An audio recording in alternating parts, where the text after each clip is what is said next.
بيبدأ فيلم النهاردة واحنا بنعرف إن في عصابة إجرامية خطيرة بتعمل كازينوهات تحت الأرض وبتسلف الناس فلوس كتير، واللي مش بيدفع بيخطفوه وبيتعرض لأسوأ أنواع التعذيب. وطبعا الحكومة الصينية عايزة تقضي على المنظمة الخطيرة دي مهما كلف الأمر. بنشوف بقى زعيم العصابة جيو ومعاه عدد من رجالته وكلهم ماسكين عصيان، بس أهمهم بقى هو بطلنا تشين اللي بيبقى ضابط متخفي ومزروع وسط عصابة جيو بقاله فترة. وبنلاحظ إن الشرطة بقيادة الضابط المخضرم سيوان مستعدين هما كمان ومستنيين الإشارة بس علشان يهجموا على العصابة دي. وبنشوف دلوقتي زعيم العصابة الحقيقي هان واللي مش عارفين يمسكوه لحد دلوقتي، وده يبقى أخو جيو وهو اللي بيحركه في الخفاء وبيبقى في بيت واحد بيسرق منه. أما جيو ورجالته فبيهجموا على مستودع مليان برجالة عدو مباشر معاهم اسمه لوفي، وبتحصل وقتها معركة شرسة وطاحنة بين الطرفين. وجيو طبعا بيبقى عايز يعرف فين مكان لوفي، وبنلاحظ ان تشين بيقاتل بمهارة عالية جدا ونازل ضرب وتدمير في كل اللي بيجي قدامه،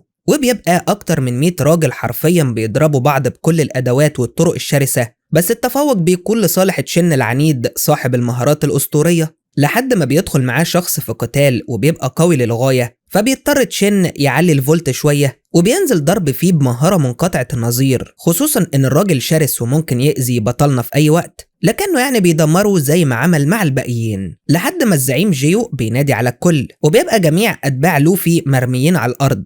وفي اللحظة دي بس بتوصل رسالة للضابط سيوان علشان يقتحم المستودع هو ورجالته. أما جيو فبيفضل يزعق مع الراجل الشرس ويسأله عن لوفي، ولما مش بيرد بياخد تليفونه وبيتصل عليه وبيحذره وبيعرفه إن أخوه هان رجع للساحة وقريب أوي هيمسكوه وينهوا حياته، وبيستعد بقى علشان يدمر الراجل بتاعه. لكن فجأة الشرطة بتقتحم المكان بمنتهى القوة، فبيطلع الكل يجري بسرعة وبيحاولوا يهربوا بأي طريقة، وتحديدا تشين بياخد الزعيم جيو وبنت كمان وبيجروا من طريق تاني، لكن الضابط سيوان بيطاردهم بشراسة كبيرة جدا، وتشين لما بيلاقي الوضع كده بيهجم عليه يوقع منه السلاح، لحد ما بيوفر فرصة لجي والبنت يركبوا عربية وبيجري معاهم فورا. وسيوان بيبقى مستغرب هو ليه ما سابوش يقبض على جيو اللي في الوقت ده بيتصل على اخوه هان يعرفه بهجوم الشرطة اللي حصل عليهم، وساعتها هان بيتعصب جدا وبيقرر يقتل الراجل اللي كان بيسرق منه. وفي الوقت ده بيرجع بقى سيوان لمركز الشرطة علشان يتكلم مع المدير بتاعه،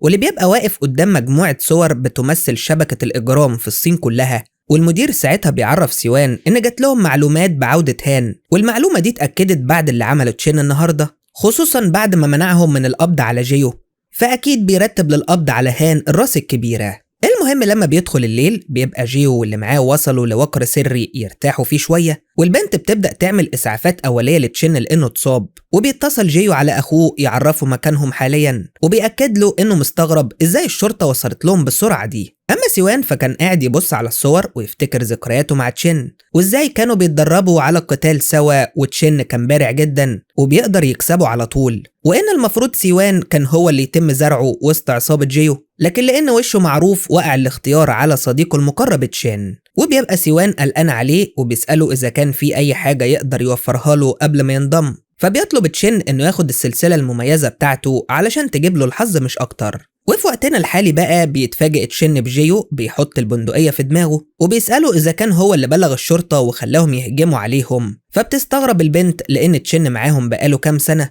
وكمان هو اللي أنقذهم من الشرطة وهربهم في اللحظة الأخيرة. لكن جيو بيبقى قلقان وبيمسك تليفونه ويفتش فيه، وبيلاحظ ساعتها إن سجل المكالمات ممسوح بدقة كبيرة، وده بيخليه يشك في تشين أكتر وأكتر، لكن وقتها بيتعصب تشين وبيقوم يزعق له لأنه أنقذه قبل ما الشرطة تقبض عليه، وبيمسك البندقية وبيطلب منه يقتله لو مش واثق فيه. بس في اللحظة دي بيدخل عليهم أحد أفراد العصابة واللي اسمه دهاي، واللي المفروض الشرطة مسكته لكنه قدر يهرب وسرق عربية كمان، وبيطلب من جيو وتشين يهدوا لأنهم لازم يمشوا من هنا ويحلوا خلافاتهم بعدين. أول بقى ما بيطلع النهار بيركبوا العربية وبيمشوا فعلا، وجيو بيصمم إن تشين هو اللي يسوق، بس فجأة بيلاقوا كمين معمول في نص الطريق، والمشكلة إن العربية اللي راكبينها دهاي سارقها وأكيد متبلغ عنها، فبيحاول تشين يرجع لكن ما بيكونش فيه فرصة وبيقرر يتقدم ناحية الكمين، فبيسألوا وقتها الضابط على الرخص أو بطاقة الهوية، لكن طبعا ما بيبقاش معاه حاجة، وبسبب كده بيطلب منهم ينزلوا من العربية فورا للفحص، وبيبقى هيتواصل مع القيادة يفحص نمر العربية، لكن تشين بيروح يمنعه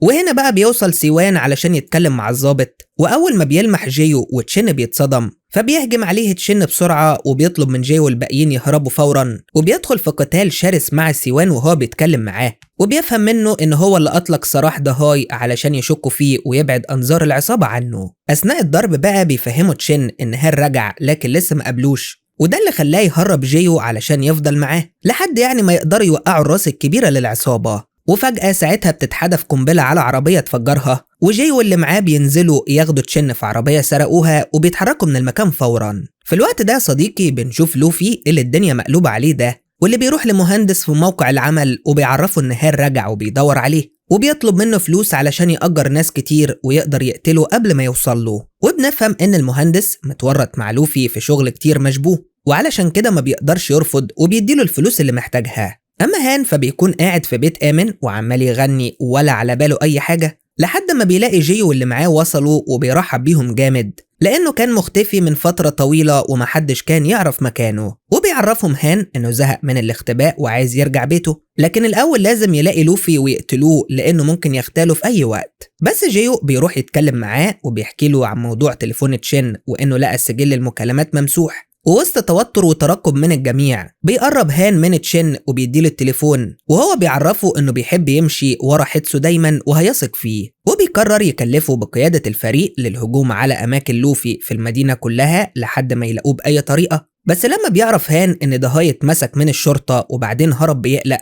وبيطلب من الكل يمشي وبيخلي دهاي يتكلم معاه شوية. لكن بمجرد ما بينزل جيو والباقيين لتحت المبنى بيلاقوا دهاي بيتحدف على عربية قدامهم ميت وسط صدمة من الكل، وبينزل هان ساعتها وأتباعه يعرفهم إنه ما كانش واثق فيه فقال يقتله أحسن. المهم بيروح تشين وجيو وعدد من الرجالة لإحدى الأماكن المشبوهة بتاعة لوفي، وبدون مقدمات بينزلوا ضرب وتحطيم في كل رجالته بشكل عنيف ومتوحش للغاية، وبينزلوا عليهم بالعصيان التقيلة لحد ما بيدمروا الكل حرفيا. وبيقعد تشين وجيو جنب أحد الرجال اللي كان بيترعش من الخوف وبيسألوه عن مكان لوفي، فبيدلهم على مكان تاني من بتوعه وبيروحوا يهجموا عليه في نفس اللحظة. بس المرة دي المكان كان فيه رجالة كتير وبتدور معركة شرسة لدرجة ان تشين بيقرر يتدخل وبيكسر وبيحطم كل اللي بيجي قدامه بمنتهى العنف. وبيفضلوا بقى يضربوا في الرجالة بقسوة كبيرة جدا وبيسألوهم عن مكان لوفي، لحد ما واحد بيعرفهم مكان شخص معين أكيد يعرف مكان لوفي. وعلى طول تشين وجيو بياخدوا الرجالة وبيروحوا يعترضوا طريق الراجل ده في الشارع، وبحركات بسيطة بيقدر تشين يحطم كل رجالته في لمح البصر، لدرجة ان الراجل بيتصدم وبيكون مرعوب منهم. بس لما بيحاول يستعد للهجوم عليهم بيديله تشين ضربة قوية بيجيبه على الأرض فورا، وبياخد التليفون بتاعه وبيتأكد انه على تواصل مع لوفي.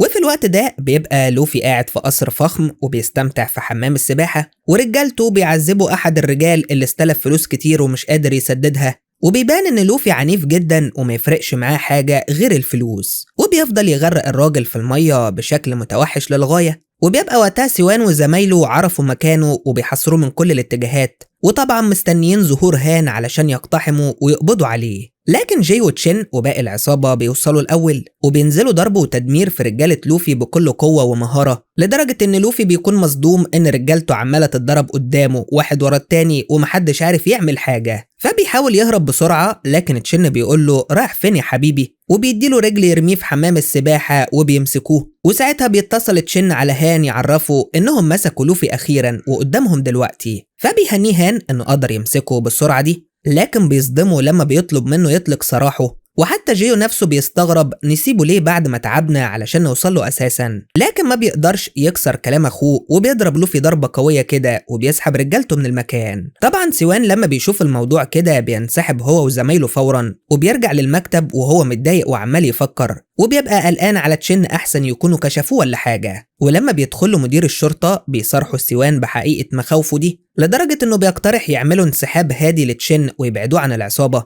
لكن المدير بيرفض تماما، خصوصا ان تشين نفسه مش هيوافق بعد ما قضى كذا سنه في العصابه دي. وبعدين اخيرا هان ظهر على الساحه وكلها مساله وقت لحد ما يقدروا يقبضوا عليه. اما هان فبيكون قاعد قدام الراجل اللي دمره في البدايه ده وبيبقى لسه عايش، وبيجي وقتها اتصال للراجل ده من المهندس اللي ادى لوفي فلوس، وهان بيخليه يرد عليه بهدوء علشان ما يحسش بحاجه. فبيعرفوا المهندس إن هان ظهر على الساحة ولوفي خد منه فلوس يجند رجالته لاغتياله، فبيضحك هان لما بيسمع إنهم عايزين ينهوه مرة واحدة وللأبد. أما جاي ورجالته فبيكونوا قاعدين في وقر سري محدش يعرف مكانه، وهان بيتصل على جيو وبيطلب منه يفضل يدور على مكان لوفي تاني. فبيتصدم جيو وبيقول له يا عم ما هو كان معانا امبارح وانت اللي خلتنا نسيبه. فبيزعق له هان وبيطلب منه ينفذ الأوامر من غير جدال. شن بقى لما بيعرف بيستغرب من تصرفات هان وبيفضل يزعق هو وجيو لأنهم كده بيلعبوا مش بيشتغلوا، لكن بيضطروا ينفذوا أوامر الزعيم الأكبر هان في النهاية، اللي بيبقى حاليا قاعد مستمتع بوقته مع حبيبته وبيقدم لها هدية كارت لمكان معين وبيعرفها انه قرر يتجوزها ويكمل معاها باقي حياته. أما تشين فبيكون في العربية مع جيو وواقفين قدام متجر، فبيقرر تشين ينزل يجيب أي حاجة يشربها، لكن الحقيقة إنه داخل يقابل سيوان اللي متنكر ومستنيه جوه المتجر.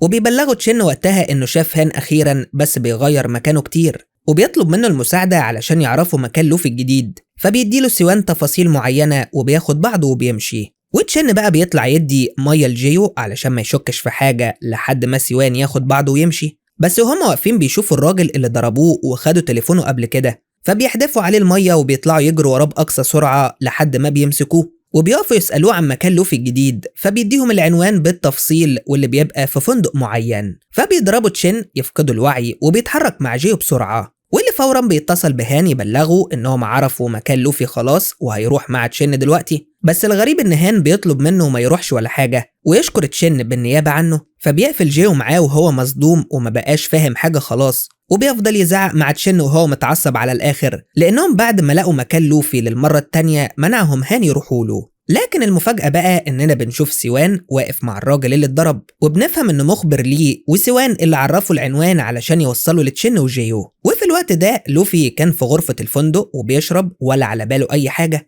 لحد ما بيلاقي هان بنفسه بيتصل بيه. فبيرتبك لوفي وبيفضل يعتذر له ويطلب منه السماح، لكن هان بيعرفه إنه كده كده هيمسكه ويقتله في النهاية، وبيسأله إذا كان الفندق مريح ولا لأ وبيقفل السكة. وبيتعصب ساعتها لوفي على آخره وبيحس إنه متراقب ومهدد يموت في أي وقت. بنلاحظ بقى إن حبيبة هان موجودة تحت الفندق وبتبص للبطاقة اللي اداها لها، ولما بيشوفها لوفي من الشباك بيقرر ينزل يخطفها بسرعة وبيخبطها في العربية جامد علشان تفقد الوعي وبياخدها معاه وبيمشي. لكن أثناء خروجه بيبقى جاي وتشين داخلين لكنهم مش بيلحقوه وبيطلع يجري بالعربية، فبيتصلوا بهان يعرفوه باللي حصل بسرعة. أما سيوان ومديره فبيجي لهم أخبار إن لوفي خطف حبيبة هان، وبيخمنوا إنه عمل كده علشان يضغط عليه ويقدر يتفاوض معاه. وبيطلب المدير من سيوان يراقب لوفي كويس جدا في كل تحركاته ويبقى مستعد، لأن لو هان راح يقابله ولا حاجة يكونوا على الموعد. وفي الوقت ده بيوصل لوفي للغابة في مكان هادي، وبيقرر يتصل بهان وبيسمعه صوت حبيبته علشان يفهم إنه خطفها، وبيطلب منه يجهز له 5 مليون بكرة ويجيله في مصنع النسيج القديم علشان يتكلموا. فبيقبل هان لكن بيحذره إنه لو لمس شعره من حبيبته هيقتله هو وعيلته كلها. وبيتصل بعدها هان على جيو علشان يعرف مكان لوفي وبيأكد له إن المرة دي مش هيلعب معاه، وبعد ما بيقفل بيفضل يضحك زي المجنون. أما جيو فبيخلي الراجل بتاعه ياخد الموبايلات من تشين وكل الرجالة وبيعرفهم إن لوفي غلط غلطة عمره وخطف حبيبة أخوه، وعلشان كده هيروحوا مع أخوه المصنع النسيج وينهوا كل حاجة مع لوفي للأبد. وبيحذرهم إنهم رايحين منطقة لوفي ولازم يبقوا مستعدين لمعركة شرسة على الآخر. وفي الوقت ده بيكون مدير الشرطة قلقان لأن موصلهمش أخبار من تشين لسه، علشان كده بيطلب من سيوان يروح له ويحاول يقرب منه ويعرف إيه اللي بيحصل. وفعلا سيوان بيروح للوقر اللي فيه تشين وبيشوفه قاعد بيلعب كوتشينة مع جيو، فبيطلق ألعاب نارية في السماء علشان تشين يفهم إنه قريب وعايز يكلمه. بس جيو بيستغرب إن حد بيضرب ألعاب نارية في عز الظهر كده، وبيطلب من تشين يجهز علشان ينزلوا يمشوا من هنا. وبالفعل بيتحركوا فورا بالعربيات، وجيو وقتها بيتصل بهان ياخد التعليمات الأخيرة، فبيطلب منه هان يخلي جزء يروح على مصنع النسيج والباقي يجي يستقبله على الطريق. أما سيوان وفريقه فبيهجموا على الوقر يمكن يلاقوا أي دليل سابوا تشين قبل ما يمشي، وبيلاحظ سيوان لبانة ملزوقة على كرتونة معينة فبيفتحها وبيلاقي جواها كارتين كوتشينة. فبيتصل بالمدير اللي بيفهم إن هان هيقابل لوفي في المنطقة بتاعته، وبيأمر سيوان يستعد بالقوة كاملة ويروحوا على هناك فورا. في مصنع النسيج بقى بيبقى لوفي رابط حبيبة هان في كرسي وقاعد مستعد مع عدد كبير من رجالته للمعركة الكبرى، في حين إن تشين وجيو بيوصلوا للمكان على الطريق زي ما أمرهم هان. وساعتها بيشوفوه قاعد في حاوية فاخرة مجهزة بكل شيء، وبياخد جي وتشن بس معاه في الحاوية وبيتحركوا ورا العربية الأساسية. تشن وقتها ما بيكونش فاهم ايه الحكاية وبيحس ان في حاجة غلط، خصوصا لما هان بيقدم له مشروب هو وجيو، وبيعرف أتباعه إنهم رايحين ناحية مسرح مهجور في غرب المدينة. وهنا بيتصدم تشين وبيسأله هو احنا مش رايحين معقل لوفي ولا ايه؟ فبيضحك هان وبيقول له هو أنا قلت كده يا ابني؟ وساعتها بيعرفوا هو وجيو إنهم رايحين لمكان المهندس المتواطئ مع لوفي. ولما تشين بيسأله وبيقوله طب وحبيبتك، بيضحك هان لأنه مش مهتم وهو اللي وقعها أساسا. وفي اللحظة دي بيكون باقي رجالة جيو وصلوا لمصنع النسيج ومستعدين للقتال، ولوفي ساعتها بيسألهم ليه هان ما جاش معاهم، فبيطمنوه إنه هيجي في أقرب وقت. بيبقى بقى مدير الشرطة ورجالته في حالة ترقب، وبيأمر سيوان إن بمجرد ظهور هان يقبض عليه على طول. أما جيو فبيعرف هان إنه أغلب الرجالة راحوا لمصنع النسيج زي ما اتفقوا، فبيفتح وقتها هان الحاوية وبيقوله أنت ما تعرفش إن تشين شرطي ولا إيه؟ فبيستغرب تشين وبيقول له يا عم بلاش الهزار ده، لكن هان بيديله ضربة قوية في دماغه يعوره، ولما مش بيقع بيطلع المسدس يديله طلقة في صدره ترميه على الطريق فورا. جي وقتها بيبقى مستغرب ازاي هان عرف انه شرطي، فبيأكد له الزعيم الأكبر انه بيعتمد على حدسه، وتشين بقاله فترة مش مظبوط واتأكد انه شرطي لما اتفاجئ بتغيير المكان، واكيد كان مبلغ الشرطة. وبيوصل بعدها هان وجيو والجزء التاني من الرجالة للمسرح المهجور اللي فيه المهندس ورجالته وفلوسه المشبوهة كلها، وبيفضل يشرب مع رجالته وهو مبسوط ومش على باله حاجة، لحد ما بيلاقي هان والرجالة داخلين عليهم وعددهم كبير، فبيتصدم وبيدي الأمر لرجالته بالهجوم عليهم، لكن ما بيقدروش بسبب العدد والأسلحة اللي معاهم. وساعتها هان بيفضل يسخر من المهندس وبيطلع مسدسه علشان يرعبه أكتر، وبيفضل يلعب معاه إنه هيقتله علشان يخوفه. وفي الوقت ده مدير الشرطة بيحس إن في حاجة غلط، وعلشان كده بيأمر سيوان إنه يهجم بعد 10 دقايق ويقبض على لوفي، لأن هان بالشكل ده مش هيجي ولا حاجة. وبيبقى لوفي وقتها متوتر ومستغرب إن هان ما وصلش لحد دلوقتي، ولما بيتصل عليه بيلاقي تليفونه مقفول. وهنا بتفهم حبيبة هان إنه ضحك عليها وخلاها طعم علشان لوفي يمسكها ويحصل كل ده. ولما لوفي بيشوفها بتضحك بيضربها بالقلم، فبيتعصبوا رجالة هان وبيبدأوا هجوم كاسح ماسح على لوفي وأعوانه. وبالنسبة لهان فوقتها كان عمال يتلذذ بتعذيب المهندس وأتباعه، وبيخليه يحول 8 مليون على حسابه بضغطة زر واحدة. وفي الوقت ده بيعدي راجل بموتوسيكل وبيشوف تشين واقع في نص الطريق، فبينزل يحركه وبيتضح انه لسه عايش، وبياخد تليفون الراجل يتصل بسيوان فورا، وبيعرفه ان هان راح المسرح المهجور وهدفه الحقيقي المهندس مش لوفي، وبيأكد له انه هيسبقهم على هناك لحد ما يوصل هو وقوات الدعم، وبياخد الموتوسيكل من الراجل مقابل الساعة بتاعته. سيوان وقتها بيقرر يسيب جزء من الرجالة يدخلوا معقل لوفي ويقبضوا على كل اللي موجودين فيه، وبياخد هو الجزء التاني وبيروح للمسرح المهجور. وكل ده والحبيبة عمالة تضحك بعد ما فهمت خطة هان، اللي في الوقت ده كان مقعد المهندس قدامه ولسه بيسخر منه. ولما بيسأله عن الفلوس اللي في حساباته بيتردد شوية، لكن بيخاف من هان وبيعترف له انه معاه 50 مليون. هنا بقى بيدخل تشين وهو بيجري وبيعرفهم ان الشرطة في الطريق دلوقتي والافضل يستسلموا، فبيتضايق هان جدا وبيخلي الرجالة كلها تهجم على تشين. وساعتها بقى تشين ولا بتفرق معاه إصابة ولا غيره، وبينزل ضرب وتدمير في كل الرجالة بمنتهى القوة والشراسة، ومش بيفرق معاه حد. ورغم عددهم الكبير والأسلحة اللي معاهم، إلا إن قبضات تشين كانت أقوى من أي شيء تاني، وبيحاولوا معاه كتير جدا، لكن اللي بياخد منه كام لكمة كده بيقع ما بيقومش. ده لدرجة إن جو بيتضايق وبياخد سكينة وبينزل له، لكن تشين بيضربه وبيرميه على الأرض فورا، وبيكمل طحن وتكسيح في الرجالة